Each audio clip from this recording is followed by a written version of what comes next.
firman Tuhan, kita harus memaafkan dan kita harus mengusahakan. Kita tidak bisa harus berdamai, tapi kita mengusahakan. Kenapa? Karena ada orang-orang yang tidak mau berdamai. Kita buat kebaikan kepada orang yang menyakiti kita sekalipun. Dan kita akan menumpukan bara api di atas. Itulah balas dendam yang terbaik. Bagaimana caranya balas dendam terbaik? Buat kebajikan, buat kebaikan. Maafkan orang tersebut. Ya, minta Tuhan memberikan kekuatan kepada kita untuk memaafkan. Ya, kiranya gambaran Yesus di salib itu akan selalu menjadi bagian kita. Saat mungkin rasa marah, rasa ingin balas dendam itu ada dalam diri kita. Kiranya Yesus yang menjadi utama. Pelajaran kita mengajak kita untuk melihat bagaimana tentang konsep rekonsiliasi tersebut. Pelajaran kita membahas bagaimana rekonsiliasi terjadi di antara sesama individu. Orang-orang yang saling marah. Atau bukan itu saja, bangsa yang saling marah dengan bangsa lain. Dan tidak ada dalam pemikiran kita mungkin yang dapat menjadi contoh terbesar tentang sukarnya rekonsiliasi itu selain rekonsiliasi antara bangsa Israel dan bangsa Palestina. Ya, bangsa Israel Palestina. Jadi sampai saat ini, ya presiden demi presiden di Amerika Serikat pikir, wah kami negara adidaya, kami akan berhasil mencoba untuk memperdamaikan orang Israel dan orang Palestina. Ya, tetapi tidak ada perdamaian sampai saat ini. Beberapa waktu lalu saya sedih sekali membaca bagaimana ada kematian demi kematian yang harus terjadi. Saya pergi sendiri ke daerah Palestina, pergi ke daerah Israel, pergi juga ke daerah Palestina. Kami pernah bermalam pada umumnya pada saat tur ke Israel, bermalam itu di daerah Palestina. Ya, karena mungkin murah ya, mungkin di daerah Palestina di kota Bethlehem itu milik daripada Palestina, jadi harga lebih murah. Tapi kami bisa melihat bagaimana keadaan orang-orang di Palestina, sangat memprihatinkan juga, sangat memprihatinkan juga. Tapi bagaimana menyatukan kedua bangsa ini? Bagaimana kita dapat menyatukan kedua bangsa ini? Presiden demi presiden Amerika mencoba, tetapi sekali lagi, the real reason tidak ada apa? Tidak ada perdamaian. Banyak orang mencoba untuk memikirkan bagaimana caranya mendamaikan orang Palestina dan orang Israel. Sukar sekali. Dicoba oleh presiden-presiden Amerika. Dan baru-baru ini, bulan Juni yang lalu, Presiden Cina, Xi Jinping, mencoba untuk kembali mendamaikan, mencoba untuk menjadi juru damai antara orang Israel dan Palestina. Ya. Adakah itu dapat menjadi satu hal yang dapat terrealisasi? Ya, kenapa sukar bahkan negara satu dengan negara lain mencoba untuk mendamaikan negara satu negara lain? Ya, kembali kita melihat bagaimana penyelidikan dari internet ya, yang saya rangkumkan dari ChatGPT juga ya. Konflik Israel dan Palestina itu kenapa kok nggak bisa damai? Kenapa? Ya, salah satu ada beberapa poin. Poin pertama adalah itu sengketa sejarah dan teritorial tanah itu menjadi masalah. Konflik mereka itu memiliki akar sejarah yang sangat dalam. Israel dan Palestina sama-sama mengklaim ikatan sejarah atas tanah yang sama. Ya. Sejak akhir abad 19 dan awal abad 20 yang mengakibatkan persaingan klaim tanah atau teritorial tersebut. Ya, sehingga sulit untuk mencapai solusi yang dapat diterima bersama. Siapa yang sudah tinggali bersama tanah tersebut? Di Indonesia saja, di mana saja. Kita memiliki tanah, tiba-tiba ada orang yang sudah menduduki tanah tersebut. Bagaimana kita mengambilnya? Itu dapat menjadi sengketa. Dapat menjadi masalah yang besar. Nah, itu salah satu masalah tanah, sengketa sejarah dan teritorial. Yang berikutnya, masalah keamanan. Israel dan Palestina sama-sama memiliki keprihatinan tentang masalah keamanan yang sah. Konflik antara Israel dan Palestina telah melibatkan kekerasan dan serangan dari kedua pihak yang menyebabkan kurangnya kepercayaan dan peningkatan langkah-langkah keamanan. Memastikan keamanan dan kesejahteraan penduduk masing-masing merupakan prioritas bagi kedua belah pihak yang semakin memperumit proses rekonsiliasi. Jadi masing-masing pihak, Israel dan Palestina. Kalau ditanya, ya, kalau kita kita tanya, oh, kenapa ini sampai terjadi baru-baru ini? Siapa yang mulai buat roket? Wah, orang katakan, wah itu dari Hamas. Tapi sebelum Hamas buat roket, apa yang dibuat? Wah, itu orang Israel itu tembak ataupun usir orang-orang yang mau beribadah di Masjid Al-Aqsa dan lain sebagainya. Jadi itu terjadi secara apa? Terus orang akan coba kalau mau gali demi menggali siapa yang memulaikan masalah itu sampai ratusan tahun ke belakang atau bagaimana lah ya, puluhan tahun ke belakang ya. Karena itu apa? Berkesinambungan. Israel buat ini, dibalas oleh Palestina. Palestina buat itu, dibalas lagi oleh Israel. Begitu terus-menerus. Begitu terus. Kasihan sekali. Kasihan sekali. saling balas dendam. Masing-masing pihak mencoba untuk mempertahankan keamanan yang masing-masing pihak merasa diserang. Ya, jadi itu komplikasi atau kompleksitasnya masalah Israel Palestina. Berikutnya, poin ketiga adalah masalah kompleksitas bukan hanya dari segi keamanan, tapi politik. Konflik di Palestina dan Israel itu melibatkan banyak aktor politik, berbagai partai politik, baik di Israel maupun di Palestina. Ada begitu banyak faksi, ada Hamas dan lain sebagainya. Ada pemain internasional juga. Jadi pemain internasional, Amerika seringkali terlibat. Dan di Amerika sendiri, partai politik mana yang sedang berkuasa di Amerika itu juga menentukan hubungan bagaimana mereka terhadap apa? Israel Palestina. Ya, ada partai politik ini, wah itu dekat dengan Israel. Dikatakan demikian ya. Partai politik ini, wah itu dekat dengan Palestina. Jadi ruwet jadinya. Beragam kepentingan dan perspektif ini dapat mempersulit pencapaian konsensus ya di jalan menuju apa? Menuju perdamaian. Apalagi masalahnya? Masalah pengungsi ya, konflik telah menyebabkan populasi pengungsi yang signifikan. Jutaan warga Palestina mengungsi dari rumah mereka dan mengatasi masalah pengungsi merupakan komponen penting dari setiap upaya rekonsiliasi dan memerlukan pertimbangan dan negosiasi yang cermat ya. Berikut terus ya. Ada apa masalah lagi? Mari kita simpulkan lebih cepat ya. Dimensi agama dan budaya. Waduh, masuk lagi dimensi agama dan budaya. Kenapa? Di Yerusalem misalnya, di Yerusalem itu dibagi apa? Oh, ini daerahnya orang Kristen. Oh, ini daerahnya orang Yahudi. Oh, ini daerahnya orang Islam. Ada masing-masing. Dan di tanah yang sama itu ada tempat-tempat tertentu apa? Yang menjadi milik. Wah, ini tembok ratapan milik orang Yahudi. Wah, di dalamnya itu ada Masjid Al-Aqsa milik orang Islam dan seterusnya. Jadi ada begitu banyak tempat-tempat yang dianggap suci oleh ketiga agama ini yang ada di bahkan satu tempat di Yerusalem. Jadi rame dimensi agama dan budayanya itu rame, ruwet dan ribet kurangnya kepercayaan, ya kekerasan tahun-tahun membuat orang betul-betul mau berdamai nggak nih? Ini Israel mau berdamai nggak? Ini Palestina betul-betul mau berdamai atau tidak? Jadi rame terus, kurang percaya satu dengan yang lain. Ya, dan berikutnya adalah masalah tentang keterlibatan internasional. Sekali lagi, Presiden Xi Jinping, China, ingin masuk menjadi juru damai. Tapi bagaimanapun juga dia mau jadi juru damai, atau Amerika mau jadi juru damai, Uni Eropa mau jadi juru damai. Masing-masing itu ruwet karena masing-masing memiliki kepentingan. Entah bukan hanya kepentingan ekonomi, tidak mungkin tidak ekonomi, tapi kepentingan politik. Kalau saya memihak kepada satu pihak di sini, atau saya membuat itu nanti bagaimana penduduk pada saat pemilihan di negara kami itu nanti bagaimana? Siapa yang mau support kita dan sebagainya. Jadi itulah keterlibatan internasional dengan masalah-masalah apa? Kepentingan masing-masing yang terlibat itu ada di dalamnya. Dan yang terakhir adalah ketimpangan politik dan ekonomi. Ada perbedaan yang signifikan dalam kekuatan politik, sumber daya, peluang ekonomi antara Israel dan Palestina. Dan mengatasi ketidaksetaraan ini sangat penting ya untuk setiap proses rekonsiliasi yang berarti. Tapi selama ini gagal. Kenapa? Kalau Anda pergi ke Timur Tengah, Anda bisa melihat kemakmuran orang-orang Israel dan begitu menderita secara ekonomi orang-orang di Palestina dan lain sebagainya. Jadi apalagi dengan tembok-tembok yang dibangun di tempat tersebut. Jadi inilah ya, kenapa di tanah yang merupakan tanah suci bagi orang Yahudi, orang Islam dan orang Kristen tidak ada perdamaian. Kenapa? Karena memang manusia itu sukar untuk berdamai. Manusia itu sukar untuk berdamai. Firman Tuhan sudah menjelaskan bagaimana sifat dasar manusia itu bukan untuk berdamai. Sifat dasar manusia itu mendendam. Ya. Mendendam. Esau pada saat dia disakiti oleh adiknya, sebenarnya adik kembarnya ya, disakiti oleh adiknya Yakub. Waduh, dia mau balas dendam, dia mau bunuh. Itulah perasaan manusia. Dia pikir kalau saya balas dendam dan oknum atau tokoh yang menyakiti saya ini saya bisa habiskan, maka rasa dendam saya itu akan apa? Terobati. Saya akan merasa puas, saya akan menjadi apa?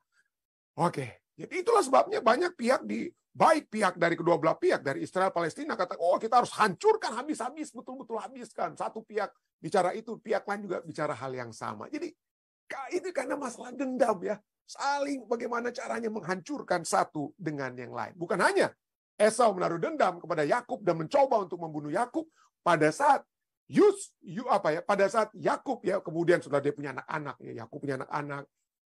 Lalu ada anak-anak Yakub ya, ada 10 anak Yakub itu menjadi apa? Menyakiti salah satu adik mereka yaitu Yusuf ya. Dan pada saat si Yakub mati, waduh, ke-10 saudara daripada Yusuf itu ketakutan, walaupun mereka sudah bersahabat kembali dengan Yusuf. Tapi kemudian apa dikatakan? Pada saat Yakub mati, takutlah saudara-saudara Yusuf itu. Waduh, bagaimana?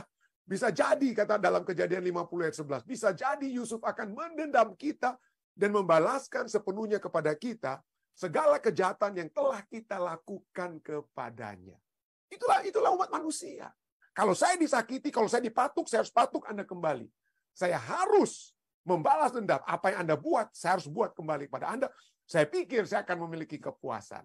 Tetapi, research demi research, saya sudah pernah bahas ini, membuktikan pada saat kita membalas dendam, gantinya rekonsiliasi, kita mau menyakiti orang yang menyakiti kita, itu tidak menyelesaikan masalah.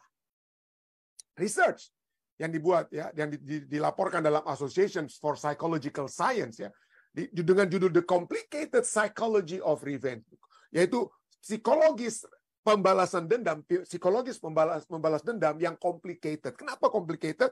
Karena gantinya kita berpikir seperti film-film bahwa revenge is sweet. Waduh, panis sekali. Film-film, waduh, keluarga saya disakiti, film India lah, film Korea atau apalah film yang Anda sering nonton gitu ya mungkin ya.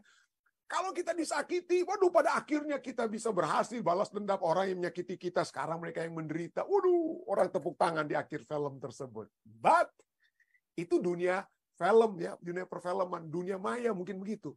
Itu bukan di dunia nyata.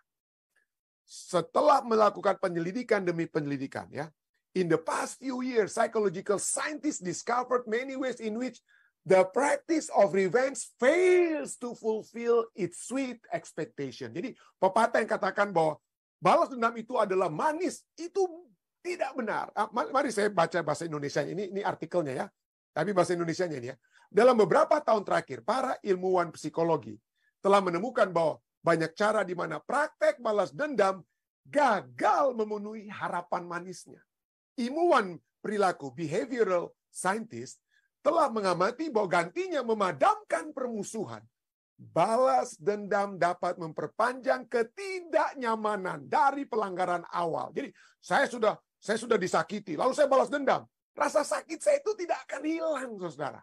Balas dendam dapat memperpanjang bahkan ketidaknyamanan dari pelanggaran awal, dan bahwa itu hanya menyakiti pelaku. Jadi kalau saya mau balas dendam, saya sudah disakiti dari sejak pertama. Seterusnya, setelah saya berhasil mungkin dalam tanda kutip membunuh orang yang menyakiti saya, perasaan sakit dalam diri saya itu tidak akan pernah berakhir.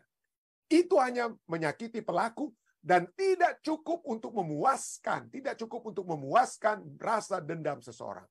Mereka juga menemukan ya bahwa gantinya memberikan keadilan, karena kita pikir, waduh, saya keadilan pendeta, saya harus balas dendam, saya diperlakukan tidak adil. Mari kita lihat. Mereka juga menemukan bahwa gantinya memberikan keadilan, balas dendam seringkali hanya menciptakan siklus pembalasan. Coba kita lihat itu yang terjadi di Israel Palestina. Wah, ini yang dibuat ya orang-orang ada protes masyarakat Palestina karena keadaan ekonomi mereka, keadaan mereka, lalu dipukullah mereka polisi Israel. Dipukullah mereka, lalu balas dendam, ada roket yang diterbangkan ke kiri, Israel langsung hantam lagi. Itu kan balas dendam, itu siklus pembalasan itu tidak akan pernah berakhir. Dan dari segi pribadi sekalipun, ada seorang ibu, sakit hati dia, seorang ibu ini, ya Jennifer Faith namanya, 50 tahun ya, sakit hati dia diperlakukan semena-mena oleh suaminya. Dia pikir, waduh, saya mau balas dendam kepada suami saya ini. Lalu dia apa? Dia sewa, pacarnya dulu di SMA, bunuh suami saya. Betul, suaminya dibunuh. Suaminya dibunuh oleh pacar. Apa akibatnya? Kedua-duanya itu masuk penjara. Kedua-duanya menyesal. Istri ini merasa lebih sakit. Dia pikir dia disakiti oleh suaminya. Suaminya dibunuh. Dia sekarang dalam penjara untuk seumur hidup. Dan dia lebih menyesal.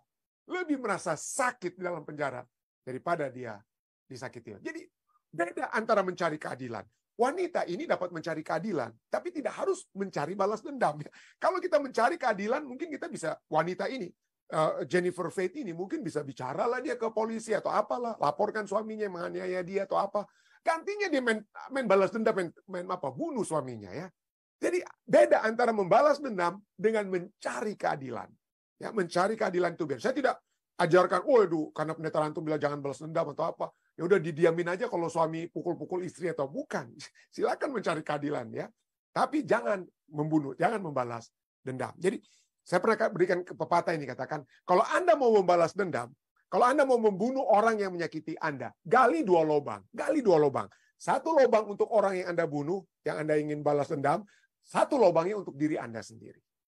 Untuk diri Anda sendiri. Jika Anda ingin membalas dendam, galilah 2 lubang. Pepatah ini katakan. Jadi bagaimanakah caranya supaya kita, selain kita pikir mau mencari keadilan, penyelidikan tadi, research dari Complicated Psychology of Revenge katakan, bahwa pada kepuasan, kalau saya disakiti, sahabat saya menyakiti saya.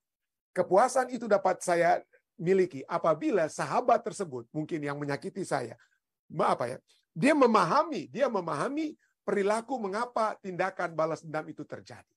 Jadi kalau orang tersebut dapat menyadari kesalahannya, itu menjadi satu rasa damai dalam diri saya. Atau poin kedua adalah bahwa saya sendiri bisa berdamai dengan diri saya. Kalau orang lain nggak mau mengakui kesalahannya, dia buat salah tapi dia nggak pernah mau mengakui, gimana dong perasaan saya? Akuilah bahwa kita memiliki perasaan yang tidak mau memaafkan, mungkin demikian ya. Jadi kita masih mendendam masalah. Jadi itulah poinnya kenapa Alkitab menyatakan bahwa kita harus memaafkan. Ya.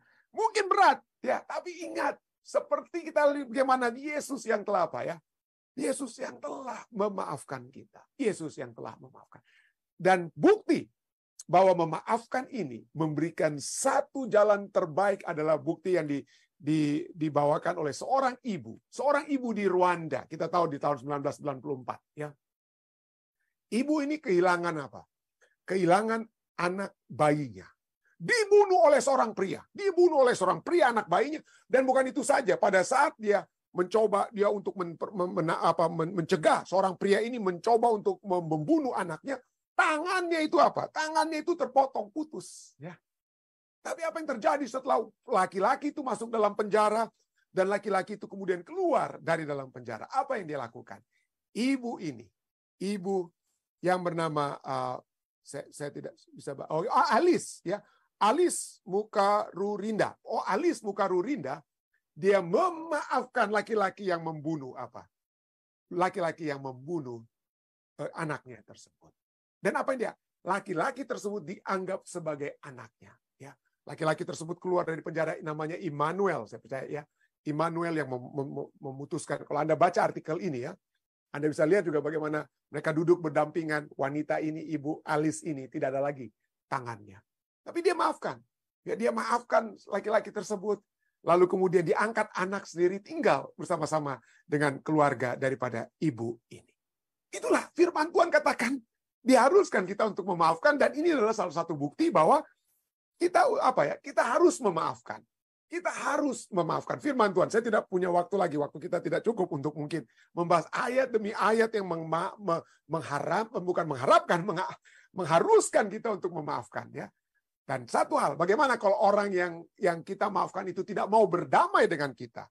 Firman Tuhan, kita harus memaafkan dan kita harus mengusahakan. Kita tidak bisa harus berdamai, tapi kita mengusahakan. Kenapa? Karena ada orang-orang yang tidak mau berdamai.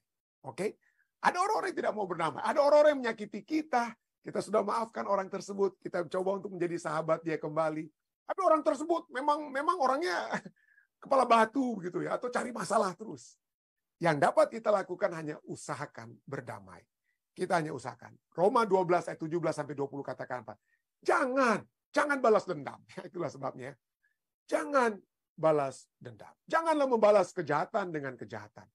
Lakukanlah apa yang baik bagi semua orang. Ini firman Tuhan. Jangan balas dendam. Ya. Lakukanlah apa yang baik bagi semua orang. Sedapat-dapatnya. Sedapat-dapatnya. Kalau hal itu bergantung kepadamu, hiduplah dalam perdamaian dengan semua orang. Jadi kita harus mengusahakan perdamaian, walaupun ada orang lain yang nggak mau berdamai dengan kita. Tapi kita usahakan. Itu kalau bergantung pada kita. Tapi dengan kata lain, ayat ini katakan ada orang yang tidak mau berdamai. Jadi kalau dia tidak mau berdamai, gimana dong pendeta? Ya udah, mau bikin apa lagi? Nggak bisa dipaksa dia kan? Nggak bisa dipaksa. biarkan aja dia. Ya, yang penting kita maafkan dia, yang penting kita usahakan untuk berdamai. Kalau itu bergantung pada kita, hiduplah dalam perdamaian dengan semua orang. Ayat 19, saudara-saudaraku yang kekasih, janganlah kamu sendiri menuntut pembalasan, jangan balas dendam. Tapi berilah tempat kepada murka Allah. Kalau mau balas dendam, Allah, Tuhan, itu urusan Tuhan. Ya, urusan Tuhan. Berilah tempat kepada murka Allah, sebab ada tertulis, pembalasan itu adalah hakku. Allah yang akan balas dendam orang yang menyakiti kita. Pembalasan itu adalah hakku. Akulah, Allah lah yang akan menuntut pembalasan. Firman Tuhan. Jadi kita apa? Kita usahakan. Kita maafkan. Kita usahakan untuk berdamai kembali. Ya. Lalu apa lagi? Kalau kita mau memang betul-betul mau balas dendam, bukan langsung kita tonjok orangnya atau bunuh dia, bukan. Apa yang kita harus lakukan kalau kita mau supaya dia itu menyadari kesalahannya atau apa? Ayat 20, supaya orang tahu. Ya. Ayat 20, ya dikatakan apa? Tetapi, jika seterumu lapar, berilah dia makan. Waduh, musuhmu jika dia lapar, berilah dia makan. Jika ia haus, berilah dia minum. Dengan berbuat demikian, kamu menumpukan bara api di atas kepalanya. Saya sudah pernah katakan, saya sudah ceritakan bagaimana ada tetangga yang marah pada saya. Waduh, parah sekali sama saya. Ya, ada beberapa kali kami bertemu, memang dia memang seperti mau menelan saya dengan kata lain, ya, dengan kata-kata yang kasar dan lain sebagainya. Tapi saya tenang saja, ya, tenang saja. Ya, saya cuma bisa berdoa kepada Tuhan. Tuhan, gimana itu sakit juga saya diejek-ejek dia oleh tetangga tersebut, ya. Tapi waktu seperti saya katakan, waktu dompetnya itu jatuh, saya bawakan kembali, kaget dia. Ya. Kaget dia. Barang-barangnya pada saat dia sedang setengah mati, ibu ini angkat barangnya, saya bantu. Kaget dia. Ya. Disitulah, ya, akhirnya dia menjadi sahabat yang sekarang dari jauh saja kamu melihat, halo. Ya. Jadi kita buat kebaikan kepada orang yang menyakiti kita sekalipun. Dan kita akan menumpukan bara api di atas. Itulah balas dendam yang terbaik. Bagaimana caranya balas dendam terbaik? Buat kebajikan, buat kebaikan. Maafkan orang tersebut, ya. Minta Tuhan memberikan kekuatan kepada kita untuk memaafkan, ya. Dan pada saat itu, itulah balas dendam yang terbaik. Pada saat orang tersebut kemudian menjadi sahabat kita. Itulah prinsip Alkitab, ya. Itulah prinsip Alkitab. Saya berdoa bahwa perseteruan yang dapat terjadi dan dapat diselesaikan, hanya dapat diselesaikan bukan oleh kuat kuasa saya, tapi karena saya berdoa, saya minta Tuhan, ya, maafkan saya, mungkin saya telah berbuat salah kepada tetangga. Tuhan, maafkanlah juga dia. Mungkin saya tidak berbuat salah, tapi dia salah mengerti atau apa. Maafkanlah dia. Tuhan, saya harus memaafkan karena Engkau telah memaafkan saya. Kalau kita melihat bagaimana Tuhan kita, Yesus Kristus yang telah memaafkan kita, pelajaran kita pada malam hari ini, ulangi kembali Efesus 2 yang kita sudah baca.